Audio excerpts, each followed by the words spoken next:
Selamat pagi Bapak Ibu dan saudara-saudari yang dikasihi Kristus Yesus. Senang sekali kita boleh bersekutu kembali dalam renungan harian HKBP Resort Sutoyo Selasa 1 Juni 2021. Kiranya Bapak Ibu dan saudara semua dalam keadaan sehat. Sekarang marilah kita mengarahkan hati dan pikiran kita kepadanya. Kita berdoa. Damai sejahtera Allah yang melampaui segala akal dan pikiran, itulah yang menyertai hati Bapak Ibu dan saudara-saudari sekalian di dalam Kristus Yesus Tuhan kita. Amin.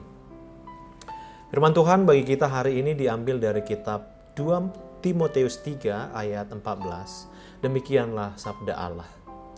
Tetapi hendaklah engkau berpegang pada kebenaran yang telah engkau terima dan engkau yakini, dengan selalu mengingat orang yang telah mengajarkannya kepadamu. Amin. Demikian firman Tuhan. Berpegang pada firman Tuhan. Ibu Bapa yang dikasihi Kristus, mungkin kita pernah mendengar aplikasi Google Maps atau aplikasi jenis yang disebut dengan Waze. Bagi orang yang setiap hari memakai kendaraan, mobil atau motor, aplikasi ini sangat berguna sekali. Aplikasi ini memampukan kita mengetahui jalan mana yang harus kita tuju dan juga jalan mana yang harus kita hindari sehingga kita tidak terjebak macet. Dengan bantuan aplikasi ini kita dituntun untuk mencari jalur terdekat dan tercepat menuju lokasi yang kita inginkan sehingga kita bisa bepergian dengan efektif. Artinya jika kita mengikuti arahan atau tuntunan aplikasi ini, kita tidak akan tersesat. Saudara di dalam Kristus, di dalam hidup ini juga, saat ini kita memerlukan tuntunan. Karena mengarungi kehidupan bukanlah perkara mudah. Ada banyak tantangan, godaan, pengajaran yang seolah-olah benar, tetapi sesungguhnya membawa kita pada kebinasaan. Itulah yang disampaikan oleh Paulus pada anak rohaninya, bahwa akan datang masa sukar. Dunia akan semakin jahat dan berdosa di hadapan Allah. Dunia tidak lagi mengenal kebenaran dan cinta kasih Tuhan, tetapi justru manusia semakin mencintai dirinya sendiri, egois, cinta uang, mengejar kenikmatan dunia. Nah, di tengah kondisi dunia yang semakin sukar inilah Paulus memberikan nasihat kepada Timotius supaya Timotius tetap pada kebenaran yang telah ia terima dan yakini. Kebenaran yang dapat menuntun pada jalan kebenaran. Kebenaran apakah itu yang Timotius terima? Yaitu kebenaran firman Tuhan yang menjadi dasar iman yang kuat di dalam hidupnya.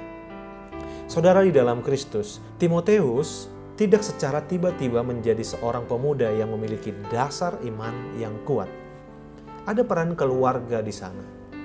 Timotius sudah dari sejak kecil diperkenalkan kitab suci secara disiplin oleh ibunya Eunike dan neneknya Lois. Apa yang sudah diajarkan oleh neneknya dan ibunya menjadi dasar keyakinan iman Timotius, menjadi pegangan hidup Timotius. Bahkan Paulus mengatakan bahwa Timotius memiliki iman yang tulus, ikhlas, seperti yang dimiliki oleh neneknya Lois dan ibunya Eunike. Dari perkataan Paulus tersebut kita bisa melihat bahwa ada 3 generasi yang turun-temurun berpegang pada firman Tuhan, yaitu generasi Lois, generasi Eunike, dan kemudian generasi Timotius. Artinya peran orang tua, juga nenek dan kakek di dalam keluarga menjadi sangat penting dalam meletakkan dasar iman bagi seorang anak. Bapak Ibu yang dikasihi Kristus, saat ini kita hidup di tengah-tengah dunia yang semakin sukar. Begitu mudah mendapatkan berbagai informasi atau paham-paham tertentu. Bersyukur bila keluarga kita mendapat berbagai informasi dan paham yang positif.